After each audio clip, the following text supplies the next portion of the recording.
everyone. Growing up with Sophie, there was never a dull moment. She has always been determined, fearless, and sometimes stubborn, but also one of the most caring and loyal people we know. Sophie is the youngest of the five of us, and I'm the oldest. I remember watching each of my siblings learn how to swim. My mother taught us all to swim. When she taught me, she got in the water, told me to jump in and hold on to the side, and then she held out her arms and told me to paddle. I did, and gradually got better and better, and was able to swim. To her, as she walked backward farther and farther away from me. It was fun. I watched my brother Matthew, I watched my brother Robin do it the same way. I was happily expecting to watch my sister Carly learn the same way we did. However, it did not happen. My mom had to change her technique because Carly's go-to when learning to swim was to hang on to someone's neck, grab their hair, and claw to the top of their head, screaming the entire time, like the top of their lungs. After learning to that, I was expecting the worst when my baby sister Sophie started learning to swim. Again, I was surprised. Sophie had her own unique technique. She would approach the water, look over the edge, jump in, and sink directly to the bottom. I guess Sophie always knew that one of us was going to be around to pull her up, and we always did. We had to, Sophie. Our family persevered through some hard times. Not the least of which was when Sophie started having seizures. She was 2 years old, and our family was thrown into a storm. We didn't see it coming. For years, we watched her lose her speech, her mobility, and then even her smile. But we had you, Sophie, and you persevered. Looking back now, I can't help but hear echoes of the words we're about to read. Love always protects, always trusts, always hopes, always perseveres. Love never fails. Sophie is living proof of that. She's a miracle. And Stetson, thank you. Thank you for showing our sister what true love looks like, day in and day out. From the moment you came into her life, you've been steady, patient, and the kind of man we hoped she would find. If Matt didn't scare you off, we know you're one of us.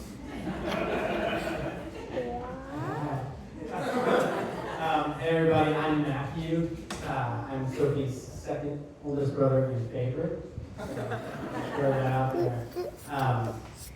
So, just like Andrew, I have some memories about Sophie.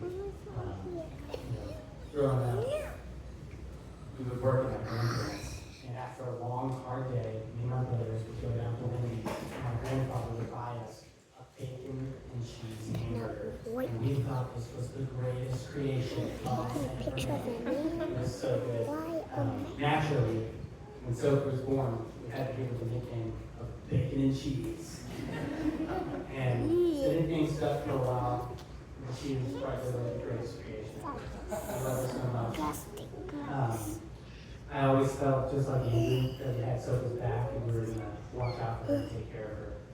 Sadly, I didn't always make the wisest choices, and Sophie might have suffered for that. One instance of that I can think of is when I was strong, 17 years old. I had my license for about 12 months. I was a very capable individual. I thought it would be a kind thing to do to let my 8-year-old, maybe 7.5-year-old sister drive. Get the thrill, the sensation. So I said, so why don't you hop in the driver's seat, and I'll sit over here in the passenger seat. Another thing or two about driving now. Needless to say, Sophie floored it. In about 10 seconds, she shot across the road, hopped the curb, and slammed into a tree. Thank you, God, for putting that tree there, because that guy would have been pissed about us messing up his house. That day I invented teleportation because I was able to jump out of the car, run around, get in the driver's seat, and zip out of there. So I didn't always make the best decisions for my baby sister, but even a broken clock is right at least once or twice a day. And the best decision I ever made was when I was working at Medieval Times with my good friend Stetson and my good friend Sergio over there. I had the honor of training Stetson how to do sword fights, horse riding, jousting. I was teaching him to be a man. Well, me, the fierce knight that I was, one thing I found myself doing was I would oftentimes go to Stetson for advice on our relationship. When I was having a hard time, I didn't know what to do about about this girl or that girl. I was senior night and said someone was, fresh faced squire, and I would keep him after work, say, man, I just don't know what to do. I'm struggling with this. I don't know how to handle this situation. What do I do, brother? What do I do? And he would walk me through it. He was just a kid, but at the same time, he was older and wiser than me because he taught me that love is patient. He taught me that love is kind. And he taught me that you always tell the truth.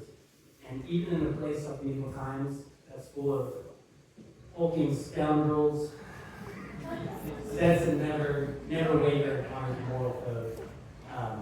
And I knew what I had to do after that. I set him up with my sister, and I'll tell you what, Sophie, I got you. Hi, I'm Robin. I wrote some stuff too, but just so you know, same parts in the Bible. So I didn't write the words from 1 Corinthians 13. Love is patient, love is kind, does not envy, does not boast, is not proud, does not dishonor others, is not self-seeking, is not easily angry, keeps no record of wrongs. Love does not delight in evil, but rejoices with the truth. It always protects, always trusts, always hopes, always perseveres. Love never fails. So where there are prophecies, they will cease. Where there are tongues, they will be still. Where there is knowledge, it will pass away. We know in part, but when completeness comes, what is in part disappears. When as a child, I walked like a child, thought like a child, I reasoned like a child. When I became a man, I took away the childhood around. For now we see only reflection as in a mirror. Then we shall see face to face. Now I know in part, but then I shall not know fully, even as I am fully known. And now these three remain: faith, hope, and love. But the greatest of these is love. So for those of you who may know, and those of you just finding out today, Sophie comes from a very tight-knit family. I can feel the current in-laws nodding their heads along in agreement of just how tight-knit this family is. As a tight-knit crew, we have countless stories, happy, sad, harrowing, and hilarious tales, which, with little effort, you can see as my brothers have demonstrated, have taught this tight-knit crew the lessons of faith, hope, and love. And now for a couple more tales before we move forward. So a little known fact is that as a part of the tight-knit crew, going through difficult times, such as the ones Andrew discussed, the responsibility of Sophie's education fell to Carly. And we taught Sophie how to read. Those of you who know Sophie know we did an exceptional job on reading. She always, I laugh to prove that. She always has a book in her hand. However, it was also our job to teach her math. And so those of you who know why. I thought about leaving that part now. So, all kidding aside, Sophie was an exceptional student and has always wanted to be a vital part of this tight-knit group in her own unique way. From desperately wanting to be part of family conversations before she fully developed the ability to use words. Yes, we have several home videos of her, emphatically gesturing to try to be a part of the conversation about and always being eager to do her part of family chores. She would often drift away into her own fantasy world while doing chores. And yes, more chores got accomplished in this fantasy world than in the real world, but I love her all through it. While plenty of parallels can be drawn between the funny stories and faith, hope, and love, we always had faith and hope in her ability to do chores, but we love her regardless of the results. Like Andrew said, in math, he said, this is the struggle that we learn the most. We learn the most about faith, hope, and the strength of love. Love. God's love was greatest of all the things we could learn. Sophie's seizures, while they were a struggle for the family, there's never a doubt that it was bringing out the love of all of us for one another. And as I get older, I see how it brings out the love of God for all of us. The older I get, the more clearly I see how we can give up our resentment and hate. All struggle brings us closer to God. Sophie, through seizures at the time, while the struggle was a blessing, bring us closer to God. The hope for you getting better, the faith in the process, and the love of God. Thanks to you as a family, we have foundation and love of God. And as you set and start to build your family, remember you're building it on the strongest foundation. And while the foundation of your family's love is incredibly rock solid, this firm foundation is God's.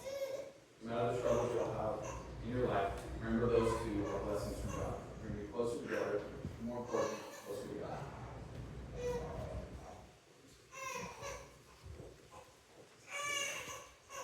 Cess and Sophie, you guys